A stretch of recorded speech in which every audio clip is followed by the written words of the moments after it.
Hello, hello, my friends, and welcome back yet another time to an Audrey's vlog.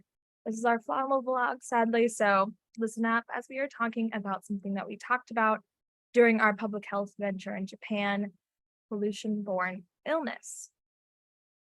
The first illness that we talked about was something called Ite disease, which literally means ouch, ouch, as we learned.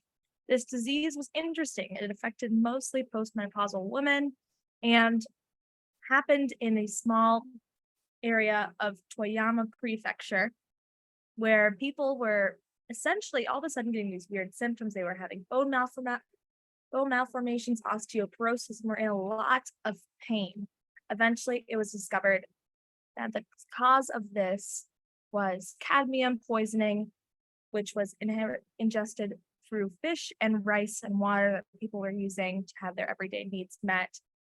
And though it was a really painful process to find out, there was finally an eventual cure to it. People stopped having that rice, having that fish, but we were able to speak to a speaker who was able to kind of shed some light on what it was like being an active caretaker of one of these people who was suffering with this disease. And she was able to shed some light on the stigma behind it and what truly meant to be in this community where healthcare was still on the up and up, where maybe endocrinology and women's care was not as pronounced as we know it to be today. And she was really able to speak on some of these social issues that public health matters and pollution-based illnesses like Ite pose for people in both the Japanese communities and potentially pose for American communities as well. She shared this really beautiful poem with us about kind of some strength and perseverance through that, and also the sorrow that the disease presented. And I really liked this speaker. She was really impactful. And I gained a lot from being able to listen to her. And I found it empowering that she was so excited to share her message with us and to propel it into the world so that people don't just mark Ite disease like something in the history book. We also learned about another disease that happened called Minamata disease, which similarly to Ite disease was pollution based, but there was a little more of a political aspect to this one. Minamata disease was caused by methylmercury poisoning, which essentially was what happened when inorganic mercury was released by a company into their water supply. It got into their fish, which they later ate. And the people, especially fishermen, were really afflicted. They had mental issues. There were several organ deformity or malfunctions within their bodies.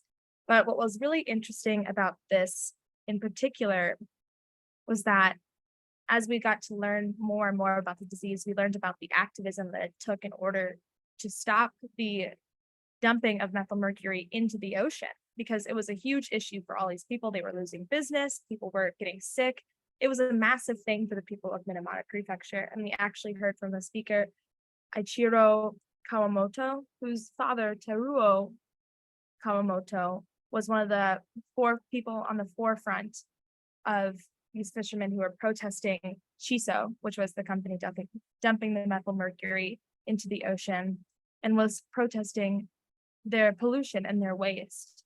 The speaker talked a lot, again, similar to Ite, about the personal aspect of these diseases, about how the sociology of public health is really important to consider because people are affected beyond their physical health. Their emotional health is affected, their mental health is affected. And I found it really interesting to talk to these two storytellers who are from an older generation than I am, in a culture that maybe isn't as receptive to mental health, about what it did to them and their families mentally and emotionally, because that was something that they just were kind of forced to shoulder. And I found it really interesting to consider these aspects of public health as they kind of marry the ideas of like the environment affecting public health and sociology affecting public health, and how they come together and form a social and physical phenomena like Ite disease and Minamata disease. Thanks for listening.